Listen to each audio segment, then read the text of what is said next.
Where do you think that the triple auto USA Team USA card is? Do you think it's still in the pack, or where do you think it is? I'm 74 years old. I have a bunch of cards from the 50s and 60s. That's the right time to have cards from. I sell it on eBay and they come back and say, well, we never got it. We never got this. How do you protect yourself with selling things on eBay? Because I've never delved into selling on eBay yet. So question is, 16, should I just pretty much try to get whatever I can from now? Because probably nothing going to happen. And should I just hold the other two? Or what's your thought? Okay, so you own a card shop in Rhode Island, starting off slow. Guy comes in, tons of cards. We are live for episode number 48 of the Eric Michael Show on this beautiful March morning at 10 a.m. Eastern is when we do these lives. And if you are watching live and you want to call in, that number down below. And let's go live on Instagram. Cool. We are officially live. So any questions you have, put that or shoot a call to that number if you could. And we are entering perhaps the best time to buy and sell sports cards, or buy sports cards actually, specifically because we're getting to the NFL offseason where you're going to see values just skyrocket for no reason or many reasons at all. It's a great time to buy sports cards. It's probably the easiest time to buy sports cards because it seems like there's the most amount of football cards. So it's going to be really, really good. And while I wait for you guys to call in, I'll give you guys an update on my life and some things interesting that happened to me. So let's see, what did I do this weekend? Man, met my girlfriend's parents. You want to know something unique that I did? I was actually proud of myself for doing this, and I probably shouldn't be saying this on a live, but it's okay. So my girlfriend, her brother was visiting Florida. She's from Ohio, and her brother and mom were visiting, and I obviously wanted to get her family to like me. And I know that her brother has a special habit that he enjoys a lot. And I knew he was in Florida and he wasn't able to access what he wanted to. So me, being the good person I am, I brought him some stuff and we did that stuff together. And it was a great bonding experience. And I actually wrote an email on this today. I read this book, great book, amazing book. I recommend everyone reads it. It's the name of it's Giftology by John Ruhlin. John Ruhlin is actually the all-time sales leader at Cutco. You know that MLM scheme? That pyramid scheme, those knives. So he was the person that sold the most ever of all time. And his big thing was like giving gifts and building relationships. So the whole book teaches you how to actually like buy people practical gifts. And it goes such a long way. Like when we've been doing that in Major League Profits for like 3-4 years now, we take literally 5% of our profits, about 5%, and put it back into gifts. So we don't just send a normal gift of like, this sweatshirt with our logo on it. What we do is we actually stalk people's social media profiles and we buy people gifts, what they think they would like. So maybe if we know they're really into their dogs and they have a few dogs, we might buy them a custom dog house with their name on it. Yeah, if you want someone to like you, man, buy them a gift. And what this book taught me, so when you buy someone a gift, what you do is you buy something they'll always remember. So think about this, right? If you're buying a gift for a family, put like something we commonly buy, like a custom s'mores board with their last name engraved in it. And we do it because every single day they're reminded of us and our company. We actually care and we're good people. Now, the reason we buy so many gifts for people is one, the selfish reason is it actually makes us more money because customers are more bought in. It prevents buyer's remorse and all that stuff. But two, it's actually the right thing to do. So I got really, really good at buying gifts. It's a weird thing I'm extremely good at. So while I wait for some people to call in, one of my favorite things to do while I'm live on content is actually go and buy cards. So it's been like a week since I've looked at some cards. So let's type in Prism 2024. And what I like to do is what you could do here, if you go to ending soonest, this is like the lazy way to buy cards, but I like it.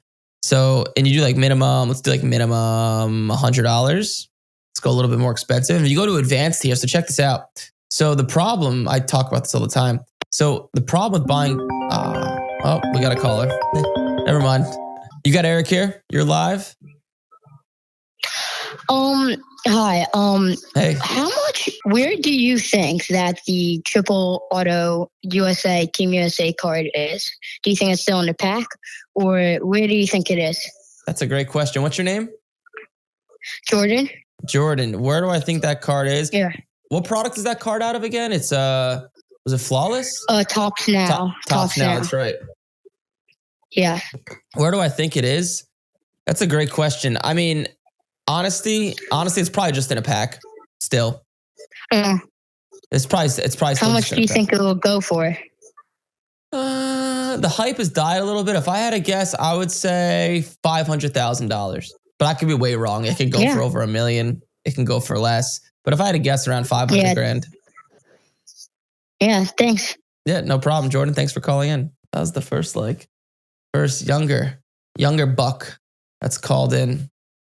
Anyways, to continue buying cards, what we were doing, I'm just kidding. This is a great way to like cut in between time while we wait for people to call. So if we go to ending soonest, and if we look at auctions here, so where are auctions? Are we on auctions? Oh, we're on auctions. And when you go to advanced here on the top right, you can set minimum bid count to 1. And what that's going to do, it's only going to show you auctions that actually have 1 bid, because there's so many people that start their auctions at way, way too high. So check this out. So let's do like minimum. Let's do like $75 minimum price. Let's see what's out there. So let's see here. Let me share. You know what? Let me share my window. Hold on. This is going to make my life easier. There we go. That's better. Cool. So check this out.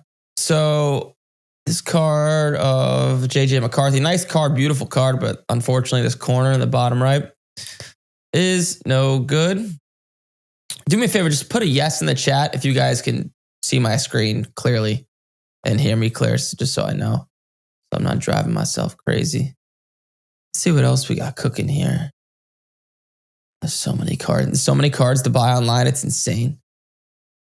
Such a good time to buy cards. Why isn't it showing me? Usually, graded. No, let's look at only cards that are not graded. Rob Dillingham, Green Shimmer, 1 of 5. This will probably sell for a decent chunk of money. Oh, yeah, this is right up my alley. Caleb Williams, Blue No Huddle, excuse me. The corner here is You know what? Let's look at Optic. Optic is slightly easier to grade. Look at Optic 2024. Let's do not graded. Let's do advanced, do minimum bid count 1. So it only shows us auctions that have at least 1 bid. And let's take a look. So this Jaden Daniels Silver Optic Hollow. So these cards are super solid. Problem is surface issues. And what you want to look for is different one. Let her rip. You got Eric here? Hello? Yeah, hi, is this Eric? This is Eric. Who's this? Yeah, hi, this is Bob Holub. Bob, nice to meet you, Bob. Thank you. Glad to meet you. How may I make your day better? Well, I had a question about baseball cards, right? Go for it. So, and I may not know what I'm talking about, but okay. Anyway, I'm 74 years old. I have a bunch of cards from the 50s and 60s. That's the right time to have cards from. Yeah. And now, but I also have some from the 80s and 90s, and that kind of stuff. Yep. It seems to me that when I, like just say, I'm just picking a year, 1992. I know those are the years when there's a lot of cards produced and all that. But if I have a set in a box, completely, untouched, not open, the shrink wrap is still on it and all that kind of stuff, and then I look at values of individual cards in that set, it seems to me like, some of the more valuable cards might be worth, 100, 150, but the set itself, which contains that card, is only like $40. Okay. And so I'm just wondering, how can that be if individual cards in there are worth more than the entire set? Okay. So there's so many variables at play when it comes to vintage cards. So you could have a vintage card. So are you familiar with grading? Yes, I am. So you could have a vintage card, take some random card from like a 1953 top set, it might sell for $25 on eBay, but if it looks like it's in good condition, it might sell for $100. So there's so many variables, and it depends on the set. If the set is worth more, either keeping it together or splitting it up. Usually in my experience, what I do with sets, I don't mess around with them too much because they're so tricky and there's so many cards and not all the cards are worth getting graded. So, which is like, there's so many cards and like sets that aren't just worth anything, but the set is worth more together if all the cards are graded, because there's set collectors that will spend a lot of money. But the reason you might be adding up the cards and it's worth more or less than the total value of the set, there's just way too many variables at play. Like you could have a set of 1957, whatever, sell for 12 grand. Then another set sells for 20 grand of the same year, same type as a card, just because the condition is perceived to be better. And then you might have the set, same set of all PSA 4s sell for way more. So like there's so many variables at play. And like with these sets, it's like a niche person that's buying it. So they might just be in a good mood and spend a lot. Like there's no like direct answer, but it's just weird like that. Yeah. Well, so and I understand what you're saying, and that makes sense. It's just that, some of these sets, I mean, like I said, they haven't been opened. They still have the shrink wrap around them. And so all the cards inside are, should be, mint condition. And so it just seems strange to me that I could spend $100 buying a card, graded at 7 or something like that. Yeah. And but yet I have a set that has that card in it in mint condition, and the set, I see it sells for $40. Oh, I see what you're saying. Okay, now I have a much better idea. So the part you're missing is that I could almost guarantee you whatever card that is that's in that set will not be worth will not be a PSA 7. Even though you might, I understand what you're saying. It's logical to think, okay, I've never touched this set. All these cards are in mint condition. It's not how it works because cards back then when, I mean, I don't know how it worked in the 50s when they were making cards back then, but the factory, whatever they came out of, like people weren't taking care of them. So they were just kind of roughing them up, putting them in these boxes. So they come out of the boxes with like rounded corners. And also the way they were cut off the factory line, a lot of it, most of them aren't centered. So like nowadays, not all cards, but most cards are pretty well centered. Because like these companies are pretty cognizant of the fact that people care about the centering of a card. However, back then, people didn't even know what centering of a card was. It was just cut off the factory the way it was. There was no grading back then. So most cards, if you look, so like I could pull up, I'm gonna share my screen here. I don't know if you're watching me live, but I'm just gonna do this for the audience. So no, I don't know how to. Yeah, it's okay. How to get connected that way. It's okay. I'm just gonna show the audience, but. Okay. Like if we look at like a Babe Ruth 1933 Gaudy, right? That's a pretty common, card. You can see this card is just will be cut like this, right? Where the centering is terrible and it's just altered at the bottom. And then you'll have another one where the centering looks a little bit better. You can see that top is bigger than the bottom. So it was just cut randomly off the factory line, like, this one is all over the place. This 1933 Gaudy left is way bigger than the right, and the top is way bigger than the bottom. So odds are, whatever card you're looking at that was a PSA 7 will not be. Yeah. That's a very, very difficult card to grade. Just to put it in perspective, back in the day, I guess back in my day in 2016, when I bought my first lot of vintage cards. So I purchased this was like my big break in sports cards, I guess you could call it. I found this lot of cards in Connecticut. And it was this old guy who was dealing with his family. His grandpa passed away. He had a bunch of older cards. And I bought, maybe like 5,000 cards from him. Out of those 5,000 cards, maybe 100 of them were worth grading because they were worth at least like $100. And out of the 100 cards I sent in for grading, not one card got over a PSA 4 except for one. There was one 58 tops Willie Mays, I think, that got a PSA 8. The other 99 cards all got to 1s, 2s, and 3s. So it is extremely difficult to get any type of vintage card to grade a 7. And I understand what you're saying because they're still in the box, but it's probably worthy of grading a 2, 3, if I had to guess. Yeah, well, and I know what you're saying about the centering and all that, because I have a bunch of cards where it's obvious where the centering is way off. Yep. And so, okay, well, that tells me a lot. So I really appreciate your information. Hey, no problem. You said your name was Bob, right?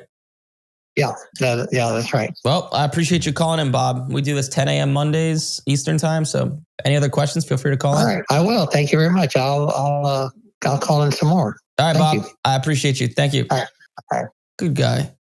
He didn't sound like he was 76. He gave younger vibes for sure. Much younger vibes for sure. But let's continue on our journey, finding cards.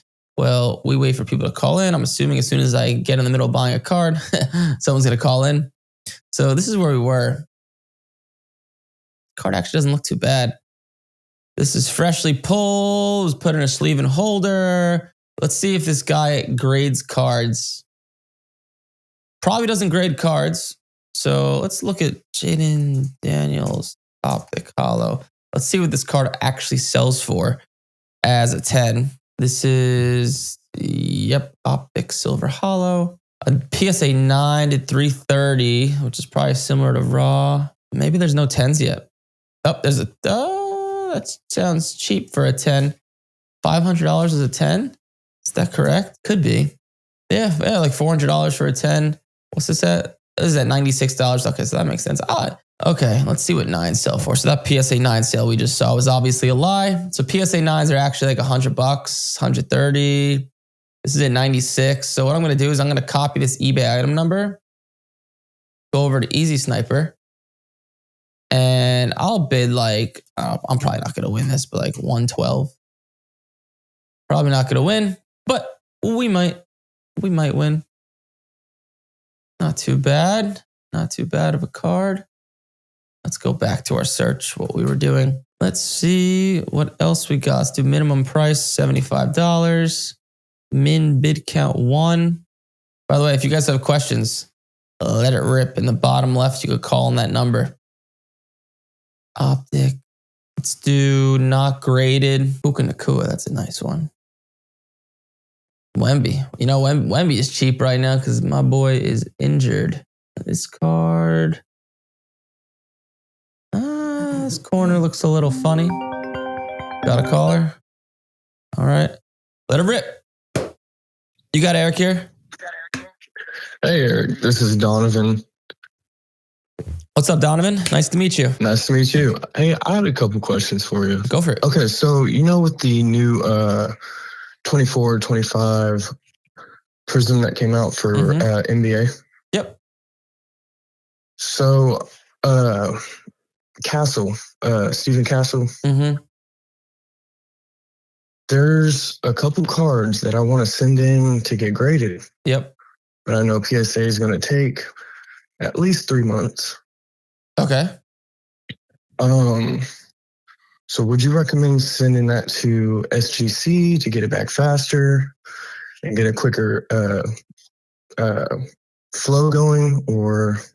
Yeah. So, how old are you, Donovan? I'm 28.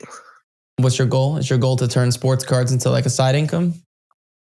Absolutely. I only work Friday through Sunday, so I have 4 days off to just grind. Okay. And how did you acquire those Stephen Castle cards? Honestly, sadly through breaks. Sad. It's okay. Well, I mean, you've probably watched my content, so you don't need to hear me say this, but just so you know, breaking is gambling and you're going to lose money in the long run. It's not a way to make money. But what's your budget for buying cards? Like, how much could you set aside for buying and flipping cards? Usually about $2,000 a month. Well, better question, like as a starting bankroll.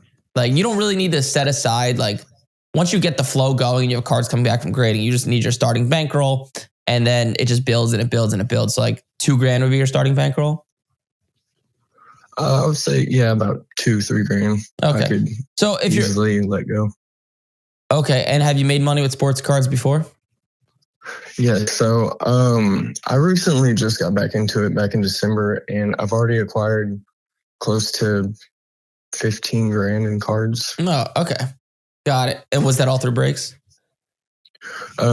Breaks, sniping on eBay, just buying people's collections. Got it. So this is what I would do if I was in your shoes. So you have money. The reason I'm asking those questions is to get a gist for how much money you have. So you have money. However, since you are newer to sports cards, I would actually, those Prism cards, since they're, you could go either way. So what I would actually do is I would actually go and send cards to PSA. So PSA shouldn't, I'm not making any guarantees here, but they should not take 3 months. It should be like 4 to 6 weeks. Sometimes they take longer, but you just need, so like if you were a student in my program, what I would tell you is the average card you're going to buy is $100, right? And I tell people, hey, if you're doing okay, buy 1 card every business day, buy 5 cards a week. You could do more, but buy 5 cards a week. So that means you're spending $500 a week, right? So if you do 1 week, 2 week, 3 week, 4 week, 5 weeks, 6 weeks, right? You'll have to outlay about $3,000 in buying cards, plus some extra shipping fees and grading fees and stuff before you ever see a return. So you're laying out money, you're laying out money, you're laying out money. Then in 6 weeks from now, you'll have cards start to come back to you. So I would, because you have money, I would actually go forward with PSA, because a PSA 10, it's a little bit more difficult than getting an SGC 10, but it's going to sell for like 30% more. And PSA is always going to get a better bang for your buck. So I would actually go forward with the PSA route. You'll lay out like, I could speak for like if you were in my program, like the average card you should be buying is $100, buy 5 cards a week. Takes about 6 weeks call to get cards back. You'll need to lay out about 3,000. But once you start to get those cards back in 6 weeks from now, hopefully, you're just taking it, selling, taking the money, reinvesting. So you don't need to keep pouring money into it. Or you shouldn't need. You could, but you just need that initial starting bankroll. Then it builds and it builds and it builds. Does that make sense? That does make sense. I think so. With the current inventory I have, should I go ahead and just start sending those to PSA? The ones that I've seeing are selling for about $100 average raw, and then praying I get 10s back. Well, how does that back bottom right corner look? Is it crispy? Is it like a crispy right angle, or is it like white? These cards are really clean. Are you sure? I also have some Donruss optics. Oh, so you got good stuff. At least you're buying the right stuff for someone who's new. I've watched probably 100 hours of YouTube videos. I'm just constantly watching, learning, and trying to figure out the best way to do something, because when I get into a rhythm of things, I don't let anything stop me. I wake up at 5 a.m. every day, instantly just start learning. Oh, that's a good thing. Do you have a picture of one of the cards, like the most expensive card you have on you that you think you want to get graded? Can you send it in? Can you send it to me? Yeah, I can do that. Yeah, go ahead and take whatever, just so I could like kind of break down you and hopefully help you out as much as possible. What you should be looking at, but just text it over to this phone. Okay. Yeah. So yeah, just do that. Do that right now while I'm on the phone with you, just so I know I could help you, so you don't screw anything up. But it sounds like you have some good stuff. Yeah, man. I've been watching your videos, but I'm somewhat confused on the whole SGC and PSA. Yeah. That's why I was asking. Yeah, I'll break it down. While you send that picture, let me know when you do. Basically, SGC, if you're more broke and you need the money back faster, SGC is a better route to go, because it gets back to you faster, but you're going to make less money. Because if you had, let's pretend you had $500 to spend on this, well, it doesn't make sense to send cards to PSA because you're going to run out of your budget really quick. Then you have to sit on your hands for 2 months, right? However, SGC, you get the cards back in a week.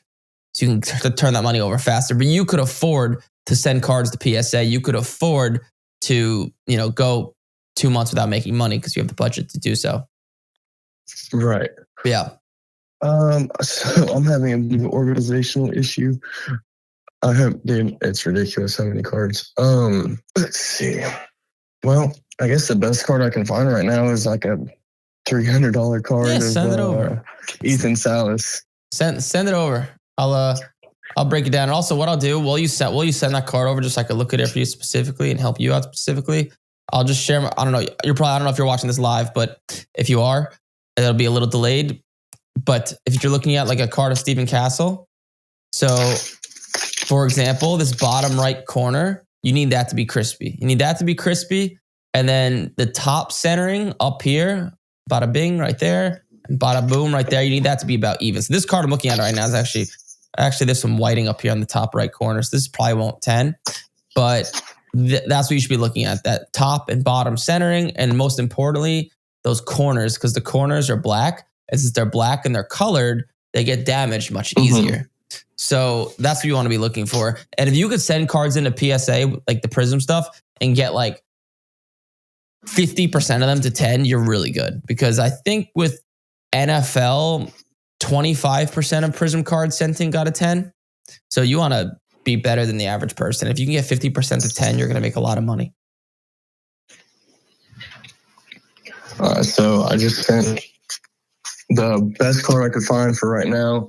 It's just Ethan Salas Bowman Chrome 25th anniversary to 5. All right. The only thing is there's not many sales on it. I don't think there's any sales on it. Yeah, let me break. I'm just going to email it to myself real quick so I could just show the audience and I'll help you out specifically. Just so you get a good idea of what to do. Hold on. I'm having my buddy email it to me right now. When did you get into sports cards? So when I was young, I used to collect, and I'm honestly irritated because I used to have a whole bunch of older Jordans, like that's how it goes, man. His Fleer cards, and sold it all in a garage sale. And that's how it goes, my brother. Unfortunately. So now I realize there's a big market for this, and it's something I enjoy. I get to collect what I want to collect and also make a little extra side income. Yep. It's crazy. Even before the pandemic, I don't know if you know this, but sports cards kind of blew up during the pandemic. Before it was a huge market and nobody knew about it. People were like, just sports cards. Are you crazy? And then during the pandemic, it got huge. Okay. I just emailed myself a picture of this. So I'm going to share with the audience what I'm looking at. So we have this card, this Bowman Chrome 25th anniversary of Ethan Salas. How'd you get this card? Break. My man, it's got a gambling problem. It's okay. Yeah, I'm definitely stepping back and just buying singles though. But I like the thrill of it every now and then.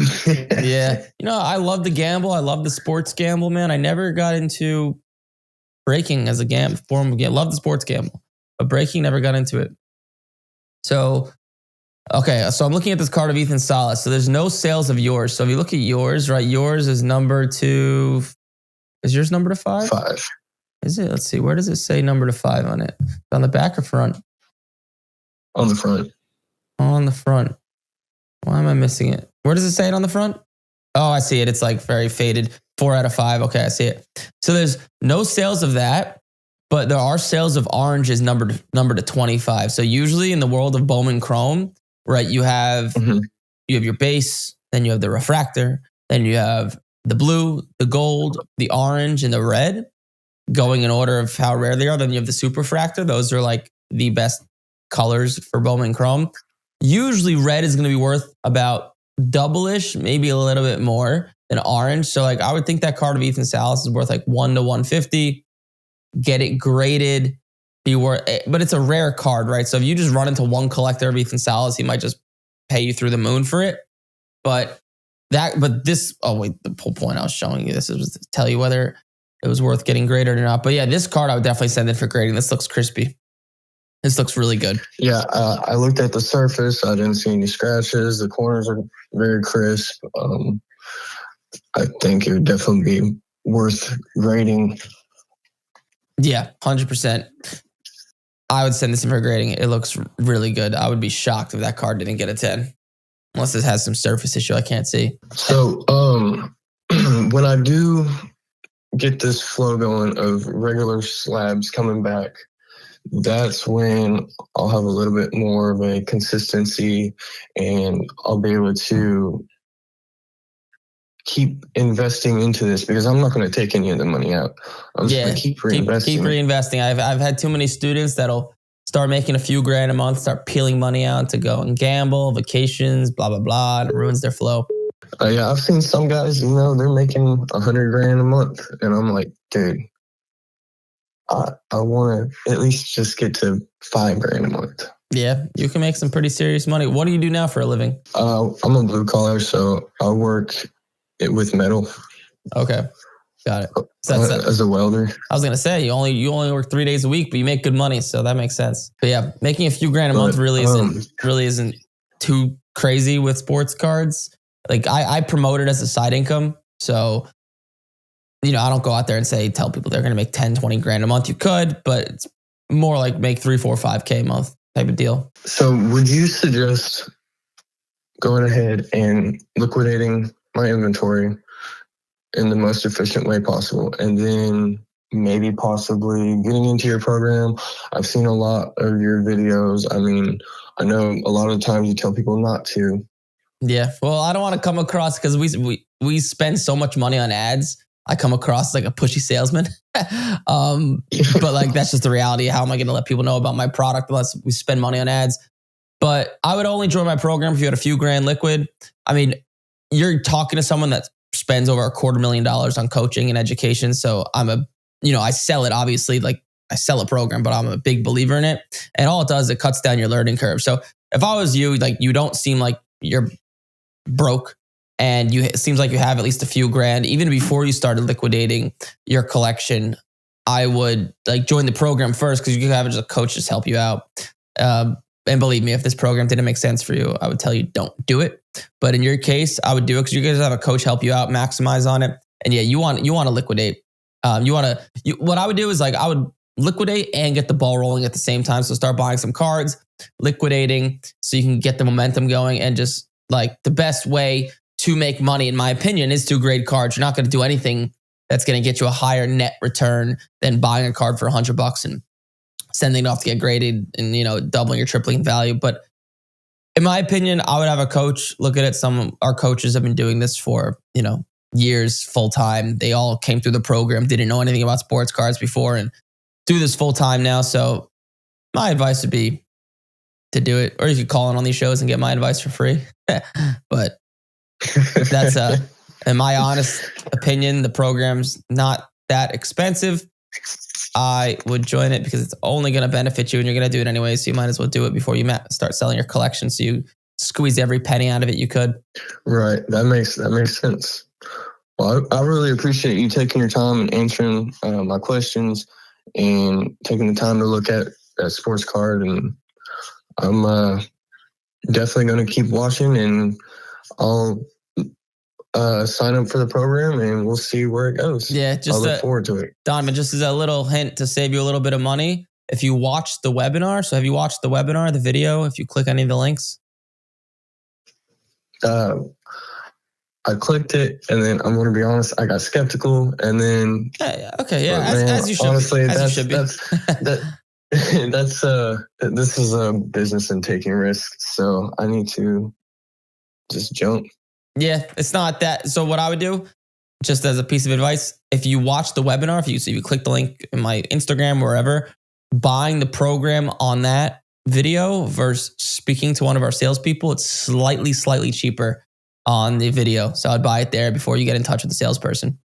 Just as a friendly piece of advice, just to save you a little bit of money. I appreciate that, man. Yeah, no problem, Donovan. Thanks for calling in. I appreciate it.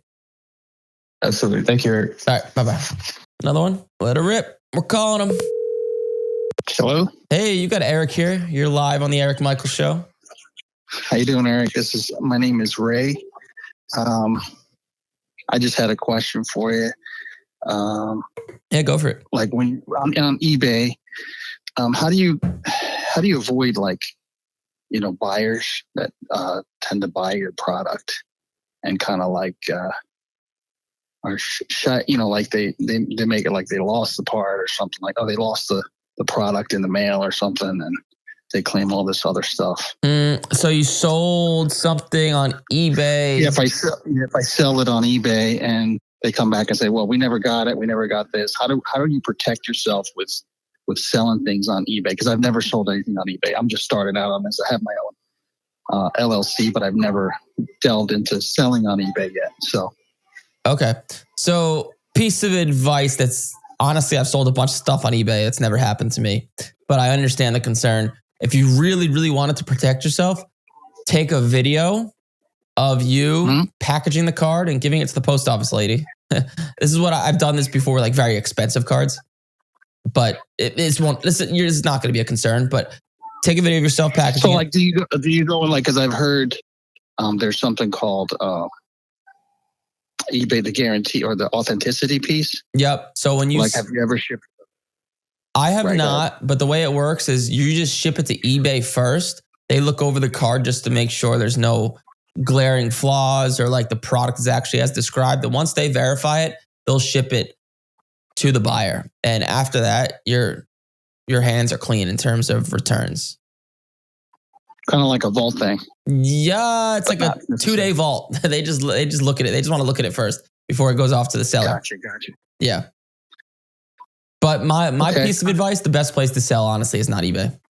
Like Facebook is not eBay, in my opinion, because like Facebook, social media, going to card shows, you're actually able to build real connections, number one. Number two, when you do a deal with someone, you don't have to pay any fees, right? If you meet someone on Facebook and they pay you money for a card, they'll probably pay you through PayPal, and there's a 3% fee as opposed to about a 13% fee with eBay. Gotcha. Yeah. I mean, I'm interested in your services. I'm not in the financial position to do that for a couple of months, but I definitely want to use your service. Yeah. But I appreciate your time again. Yeah, no, I appreciate you calling in, man. Thank you. Oh, thank you. Bye. Let's continue. I keep getting excited. I got to keep this eBay tab open. Oh yeah, we're getting a bunch of comments. Let's see. We got some questions coming in, and let's show this one. Is there a recommended way to automate the PSA submission process? Doing it myself is time consuming, and outsourcing these services gets expensive quickly. So, good question. So, outsourcing it shouldn't get expensive, because the way it works when I almost never send cards in for grading myself. I send it to a buddy or a consignment store. They actually get slightly cheaper rates. So they're able to charge me the same. And when I buy a card on eBay, it goes right to the consignment place.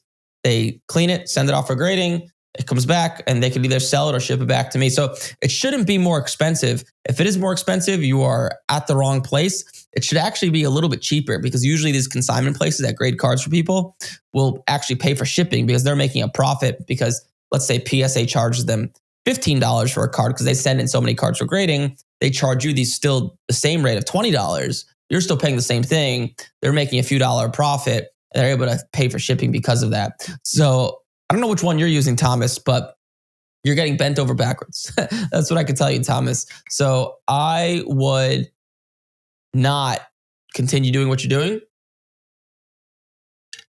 The only downside in sending cards into a place that does it for you is it takes a little bit longer, because they don't send in cards to PSA every day, and they're not like on top of it. They may take a few days or a week to process your order, as opposed to sending it to yourself. So find a different place. There's a ton of them online. I used to use someone, his name was Josh Cade. I used them for a long, long time. There's PC Sports Cards. There's 5-star Sports Cards. There's DC Sports 87. They might be only a consignment. But if you just go on Facebook or Google, there's so many. If you just type it in and just start talking to people and use the one that you like the most. But that's what I would do, Thomas. It shouldn't be too expensive. This is a good question. Johan, is it worth my time to search for gradable cards at a card shop? Negative. It is not. Because think about, a card shop knows what they're doing, right? They buy and sell sports cards full time and also sell wax. They're probably not going to leave any meat for you on the bone, to be honest. It's kind of like, here's a good example. So when you go to a sports card show, if you ever heard me talk about sports card shows, the big ones, the ones with like 300, 400, 500, 600 tables, like Chicago and Dallas, not that great to find cards to grade there, because most of those guys own card shops or dealers, and they're just not going to give you cards to get graded, most likely. However, at smaller shows, like ones with like 50 tables, 100 tables, you get average everyday Joes that set up just for fun, and they'll leave meat on the bone because they don't want to send in cards for grading that are like $50, $100, $150. But I don't know what card shop you have. I don't know where you're located, obviously, but most likely the answer is no, because simply they're just not going to leave much meat on the bone. I did have a student one time, this was actually in 2021 or 2022, buy a Luka Doncic Fast Break 2018 Prism Blue, bought it from a card shop for $6,000. It was raw, got it graded and sold it for $18,000 as a 10. So I have seen success with it. You could go in there and look. Maybe they don't grade lower end cards, so maybe it's worth it for you, but most likely not if I had to take a guess, Johan. Hopefully that helps you out. Let's see what other questions we got here. Philip says, I have no need for cards. They're just sitting, so trying to get something for them. What website can you go to get rid of them? So I'm assuming you have cards from the 70s, 80s, or 90s. They're probably not worth much, Philip. You could send it to me, but they're probably not worth much. Love the show, watching from Tampa Bay, Florida. Nice, Brett. That's where our office is. That's where this whole content studio is in Tampa Bay, Florida. Let's continue on our journey, trying to find some cards. Let's look at, I keep getting distracted. I got to keep this tab up. I don't know why I keep closing it. Prism. Let's do, you know what? Let's look at Drake May. I really like Drake May. I like Drake May and Michael Penix's purchases. Actually, you know what? I changed my mind. Let's look at Bryce Young. They keep calling in. Okay, go. What's up, man? You got Eric? You're live? Hey, Eric. My name is Josh. Just had a quick question for you. Go for it. Josh, you said your name is? Yeah. Yes, sir. Cool. Yeah. Nice to meet you, Josh. Yeah, you as well. Appreciate it. So didn't start off kind of like small budget in January, but I had an opportunity to potentially vend at a local card show, and I've been kind of sending some stuff off, get graded, and kind of been following your videos. Nice. How much inventory do you recommend taking to a show to kind of sell for like a first show? Where's the show? Are you flying to it? Are you driving to it? No, it's local. It's in Virginia, so it's like 15 minutes away from my house. Do you know how many tables are at the show? It's about 70 tables. Okay. Obviously, I've never been, but how much inventory do you have?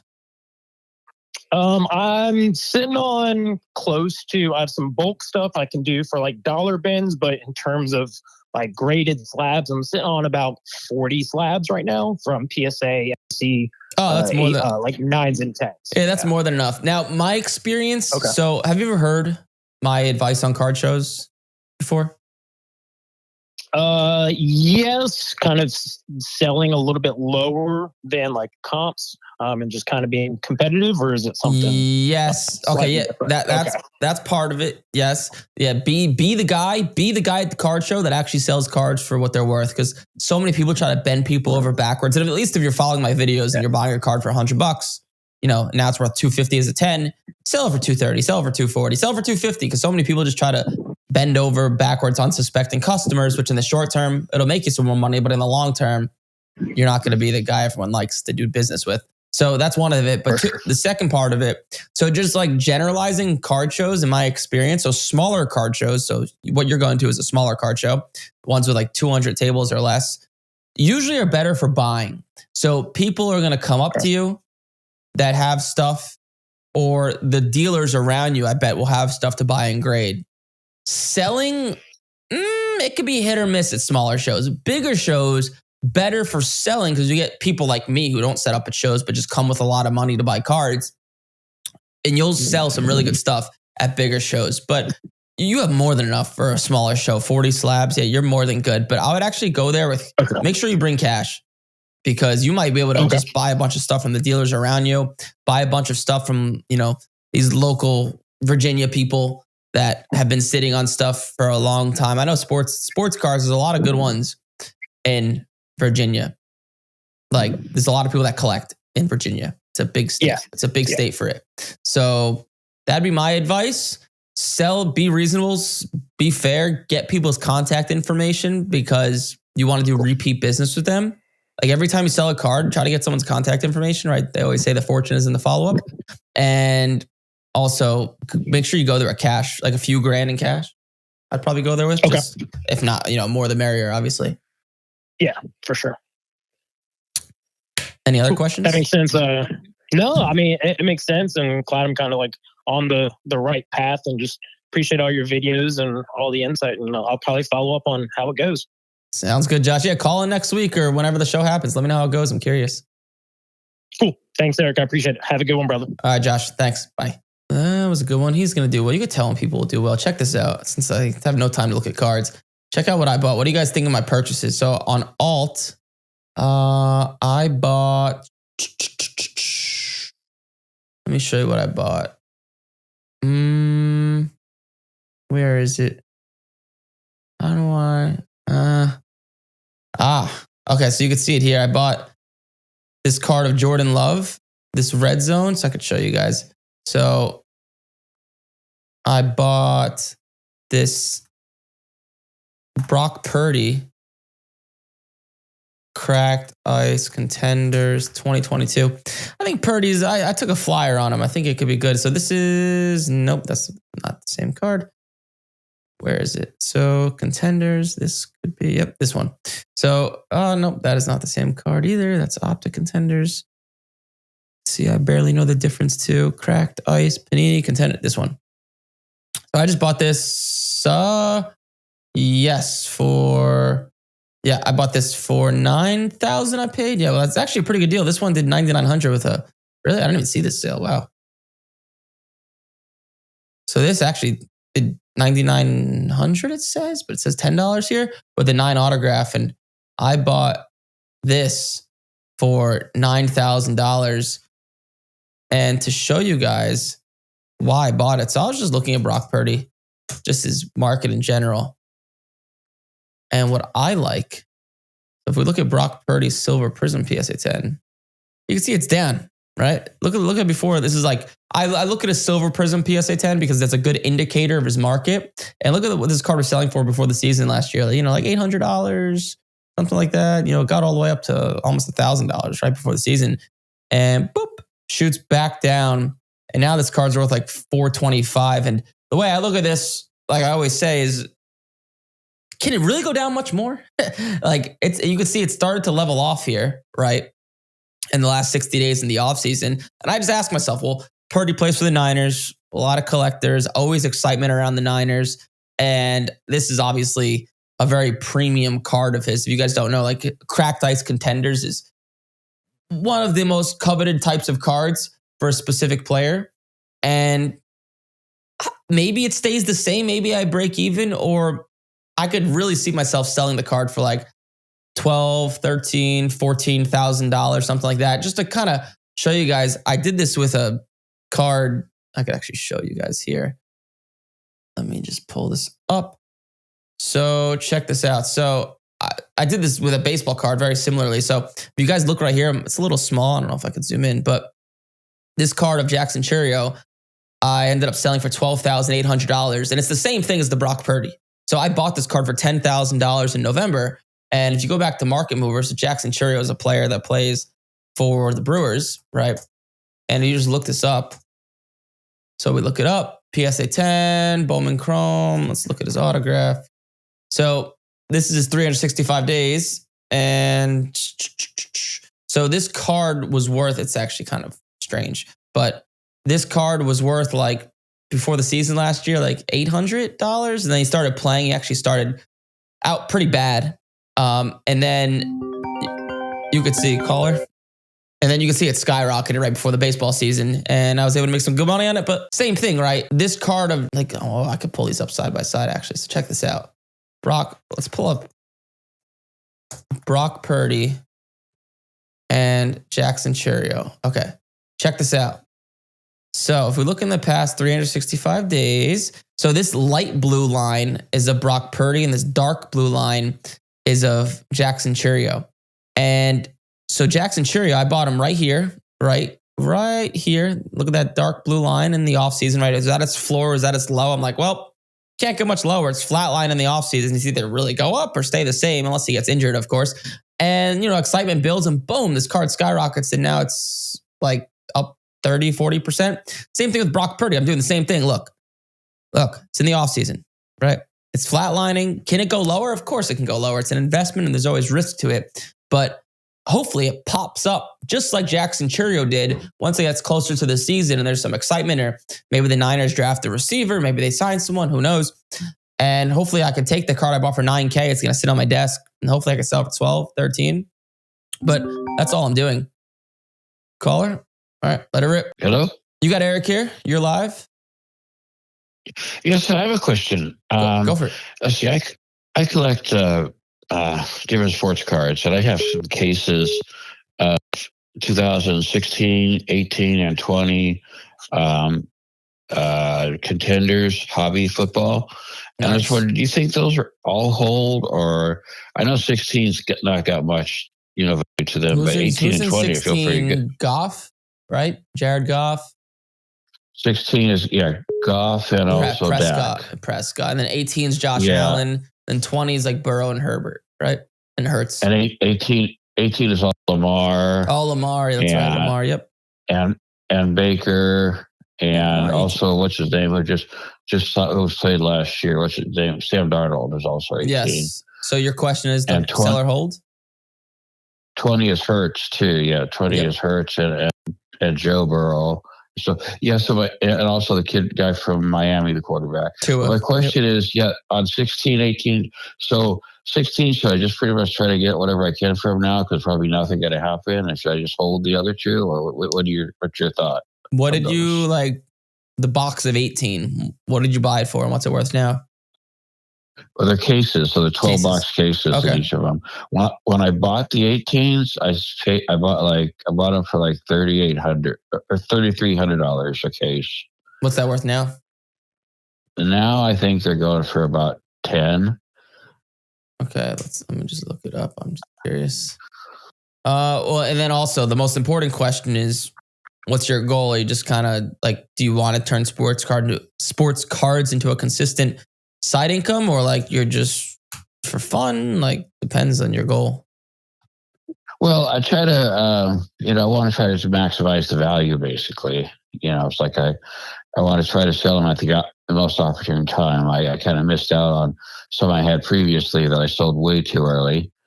2012. The best time to sell it will basketball. be in 50 years from now. It'll be worth way more.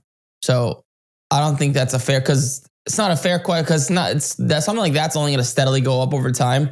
The question you have to ask yourself is, what do you want to do? Like, if you were telling me, hey, Eric, I want to make a few $1,000s a month at sports cards, well, that's not going to happen holding a case. I would just sell it now, sell it for 8, 9, 10 grand, get your money, and then take that money and start flipping it into sports cards to turn it into like a real side income that generates you cash every single month. But if your goal is not that, you just, it's just for a long-term investment, then hold it. So it's a question. You're in a good position. You're going to make money regardless. But the question is, what's your goal? Right. It's just historically been just trying to, look at the market and see when they're hot. Like, if they, I wish I would have bought 17s, but I could have got 17s for the same price. You and I both, brother. You and I both. Yeah, but I didn't do it. They were like $500 more than the 18s, and I didn't buy them, the cases. And now they're going for like 40 grand. Yeah, that happens. So. Well, the hottest time will be in July or August. They'll go up like 10, 20%. But if your goal is to turn sports cards to an income, I would sell it, take the cash, put it into what I teach. If not, or if you have the money to do both, then just hold it and do both. But it's just, they'll only go up over time. I think they will outperform the stock market. They usually do. So the longer you hold, the more they'll be worth. Okay. All right.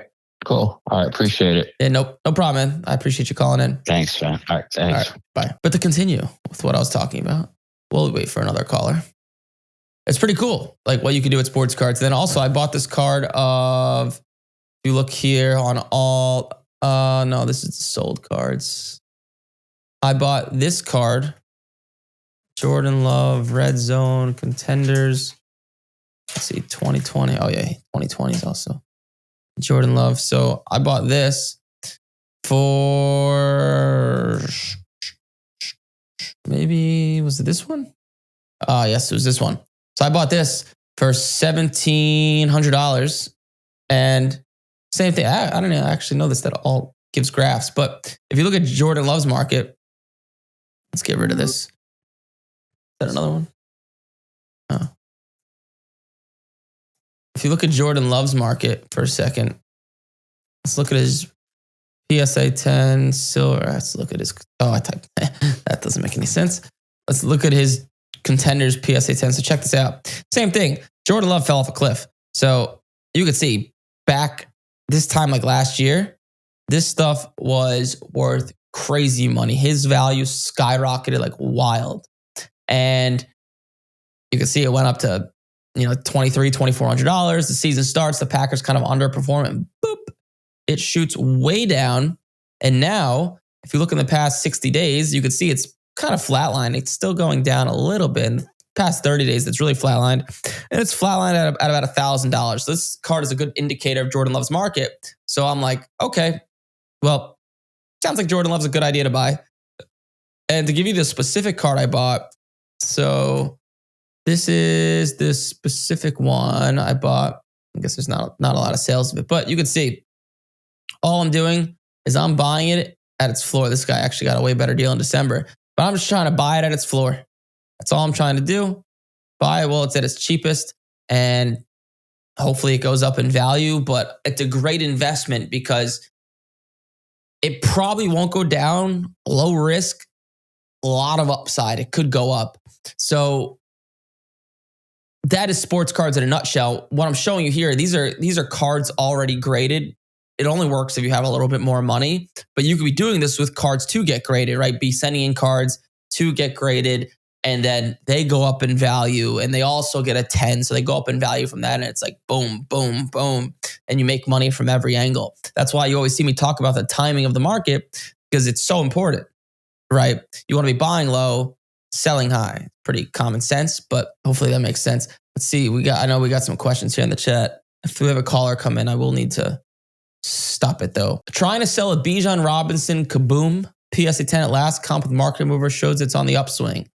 No hits. Am I wrong? I would sell the Bijan Robinson Kaboom right away. It's probably only going to go down with time, not up if it was me. Brett, I will try your classes soon. I love sports in general. Just don't have the money put aside to get started. I've been out of work since June. So yeah, I would definitely get into work soon. I would not say sports cards, not your get rich quick, safe haven. You need a little bit of money. I would not join the class or join my program until you have at least a few grand. What else do we have here? Landon. Hi, Eric. Do you think this year's Prism PSA 10s are a hold, even retail? Do you think they will increase in value with a horrible gem rate? No. No. So generally speaking, there's just more PSA 10s that come into the market, and they're just going to go down over time because as the supply goes up, the demand goes down. So for example, to show you what I'm talking about, so let me just pull this up on my screen. So this is an extreme example, but this is what I'm talking about here. So this is Jaden Daniels Prism PSA 10, right? And look what the first one sold for, $325. There's no way that's real, $1,700. I hope not. And you can see how high it was. And then the PSA 10 start to come into the market, and it's slowly going down over time. It's kind of leveled out. So it only usually goes down over time until the player starts playing, and it'll probably go down because he won't perform up to expectations, but it could go up if he does. But it usually only goes down over time. But Landon, hopefully that makes sense. And any Prism I would get back, I would just sell right away. I mean, you could hold it into July and August, but that'll probably be the hottest time to sell, especially with like something more rare. You don't have to worry about it going down, like silver prisms, the population. The population report will probably be high on that because there's so many. But if it's like a colored prism or something where it's a card that's more rare, I wouldn't worry about it. But anything like silver or base, I would just sell right away because it's probably only going to go down over time as there's more PSA 10s that exist in the world. Xavier Worthy, hold or sell? Sell. Most receivers go down in value. It's just kind of how it goes. Any other questions from you folks? Going once, going twice, sold. I guess not. I'll end this with just me looking at some cards, and I'll just give you guys another few minutes to see if anyone else wants to call in. So let's look at some cards here. So I was talking about this, right? I bought a few cards that are already graded. That's kind of like usually what I do. I usually don't buy cards to get graded because I don't have as much time anymore in my life. But so a search I always like is just Prism. I know I'm going to get cut off here with a caller. But if we look at minimum price, like $75, we do minimum bid count 1, and we search. No, wait, I did something wrong there. Let's do that again. Prism. Let's do advanced. Min price $75. Min bid count 1. Nope, there it is. Always get cut off. Let it rip. Yes, hi, Eric. How are you? Good morning. Good morning. What's your name? Derek. What is it, Derek? Yes. Okay, what's up, man? How Can you can hear I me? help? Yeah. Good morning. Thank you for taking my call. Yeah, for sure. Eric, I own a store. I own a card shop up in Rhode Island. Nice. Up in New England. And we were starting out real slow. Basically, I'll try to give you this real quick. I know you're busy, but Yeah, go for it. had an old gentleman that I met at some card shows. Basically, a hoarder of baseball cards. Okay. Anything that's in 5,000 and 3,000 count boxes, anywhere from big time junk era, but he does have a lot of vintage stuff too. So they're trying to get him to sell a lot of that. And, I'm trying to get his inventory under control and see what it's actually worth. So my first question to you is, if you had 5,000 to 3,000 count boxes, which total to about, let's say, 103 count boxes, about 55,000 count boxes. I've gone through as many as I can. It's mostly all commons. It might be 1988 Donruss, and you might have 50 round darlings from the Mets. Not something that's really worth a lot. I'm trying to get that inventory to do one big bulk sale for him. I have spoken to some people. They usually pay about $12 a box. How would you, in your opinion, try to sell a big, huge collection like that just to get rid of some of that stuff?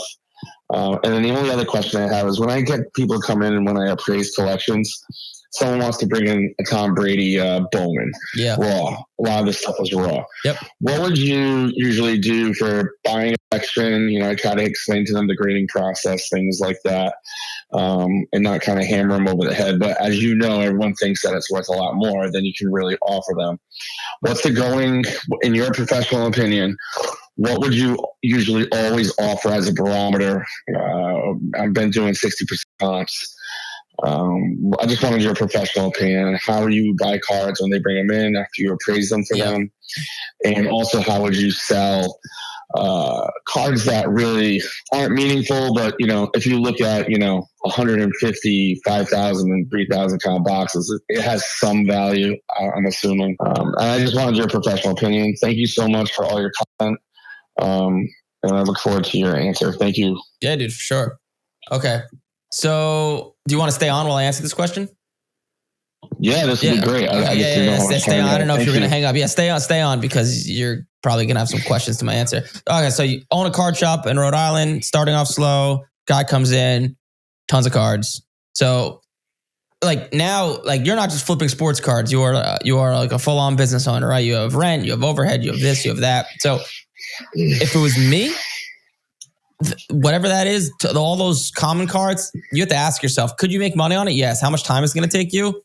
Too much. There's something in life called opportunity cost. You could put your time in a much better space. I would not deal with any of that crap. It's going to take up too much time for too little money.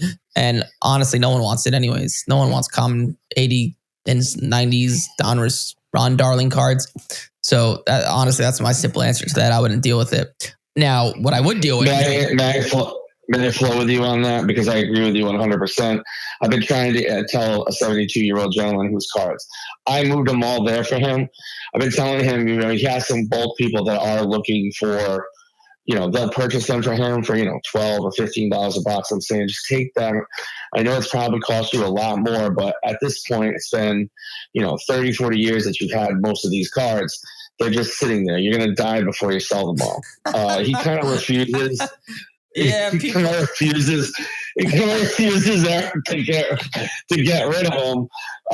So here I am I have my own little side thing going on where I've been focusing on just raw cards. Yeah. So anything that's a Willie Mays, Ted Williams, anything that's vintage, anything up to Ricky Henderson, literally 1980. So anywhere from, if I can get cigarette cards or anything up to literally 1980 Ricky Henderson, or get lucky and get a Shohei Ohtani 2022 Heritage Red Ink 50 out of 72.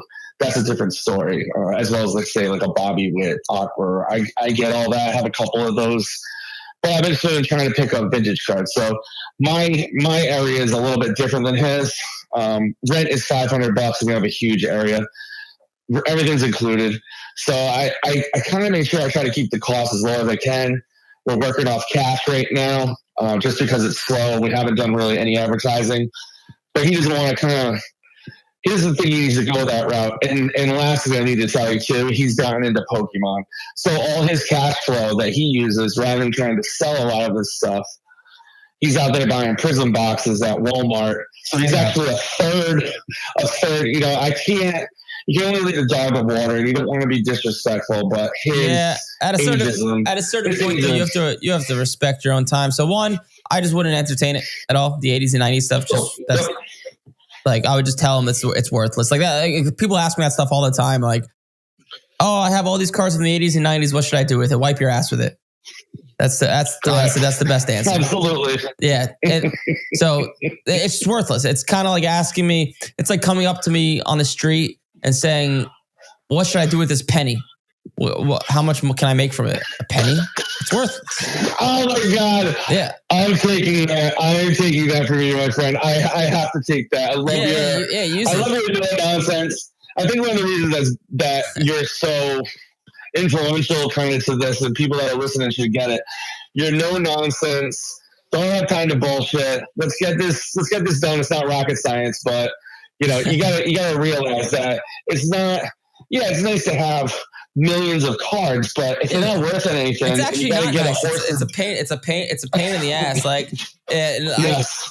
I've lost just from owning a company with like 30 something employees, and you just like naturally over time become very strict with your time and just get right to the point. But yeah, I would tell them, like, if you wanted an analogy, I would give them a piece of toilet paper and be like, this is what your cards are worth. What should you do? The same thing you would with your cards that you would with toilet paper. Not to sound disrespectful. No. Boy, is that two prior or is one prior? If it keeps bothering you, that's what I would do. Just to respect your own time and get out of the story. But to answer that was awesome. Yeah, that's what I would do. And to answer your other question, so the other question is, like, people come in with like raw stuff and you're asking me, like, what should you do? Should you bend them over backwards? Should you just tell them the truth? Like, right? I tell everyone the truth. I said, hey, listen, we got a little something here, but he's got a Harold Bain. He has nonsense, and then he has just like one Bowman paper Tom Brady that looks immaculate. It's not shipped on the brown side. I try to explain to him, nothing else is worth anything. This is the only reason why I'd be buying this. And I think comps for that raw card, let's say, are $500. Is that offer $250? Nah, that's crazy. I mean, that you're bending him over backwards at that point. I mean, me personally, the way I look at business is, you want to try to make business like a win-win-win as much as you could. So, like, if you've ever heard me talk about Major League Profits, you probably always, or read my emails, you always hear me talk about like how we actually like give a shit about client success, and we try as hard as possible to help people make money. Because selfishly, right, I love money just like you love money, and I want to make people as much money as possible, because then the good word spreads, right? Referrals and testimonials. So like the right thing to do is actually do right by people. Even though you make a little bit less money in the short term, in the long term, you might go tell his friend, like, oh yeah, this dealer from Rhode Island is actually very fair. And he comes in, then he tells his friend, as opposed to people in sports cars are so short-sighted because they just want that quick, immediate money. But I would... Yeah, I just don't know what to offer him. What would you offer him? You said it's in immaculate condition, the card? I don't know what's a mag. I would say it's probably a PSA 8, maybe. What's a PSA 8 sell Base for? it off of that. I think the PSA 8 is selling for it. And don't hold me this, maybe $750. Yeah, so I would... 5? Yeah, I'd offer him 4, like 80% of comps. I would tell him, 4. like, Gotcha. Excellent. listen, this card's worth like 5 at best. I'm not going to offer you 80%. Yep. Obviously, I'm going to give myself a little bit of a discount because I have all this stuff to pay for, and I'm giving you a fair price because I want you to tell your friends and your family about how I'm fair. And hey, if I make a lot of money on it, way more than I expect to make like maybe 200 to 300 if I'm lucky. If I, for some reason, crush it, I will send you back some money. I've done that with people in sports cards a ton. I bought cards from them just for no reason. I bought in cards from people that were like Beckett 9s, and I was taking a flyer for like $2,000, not thinking it would 10. It would 10, and I would 5 times my money and sell it for $10,000. I'll let the person know and that I made a lot of money and send them a few $100s. It goes a long way. Good karma. Yep. Good karma. It goes a long way. I can't thank you enough for your time, and I guess I have just one last tip. Go for it. If I've got about probably a 3,000 pound box or whatever it is in there with one touches, the bigger one touches. Anything from, again, Williams 55, like a Williams 56 or Hank Aaron 56, all the way up to Sporting News Mays, and all the way up to some 75 Brett rookies, et cetera, et cetera. I would like to sell all those personally. I'm selling it as a collection, like a vintage collection. So you could purchase this vintage collection, or these are all Hank Aaron vintage collection. This is a Willie Mays vintage collection. Should I stay like that, or spend the $1,500, ship them all out to, let's say, PSA, and then go that route? Yes. That's literally my last question. Get them graded. Okay. You're a cost. I can't thank you enough for your time. Yeah. I can't thank you enough for your time. Remind me one more time. Derek calling from Rhode Island. Derek from Rhode Island with a card shop. Won't forget you. Yeah, keep me updated. Let me know how it goes. Call in next week and keep me updated. Amazing. Thank you so much, Eric. I really appreciate it. Happy St. Patrick's Day to you and your fam. All right, Derek. You too, man. I appreciate you. Bye-bye. Bye. Were there other callers? No? Well, we'll leave it at that because I need to give myself a little bit of time before all my meetings. I do appreciate everyone calling in. We try to do this Monday at 10 a.m. Eastern. I do think the next one we're doing may actually be on Sunday because I'm going to be away for the week. Appreciate everyone. If you're watching this on YouTube, like, comment, subscribe. Feel free to call in with as many questions as you have about sports cards, business, life, whatever you want. Appreciate you guys. See you in the next one.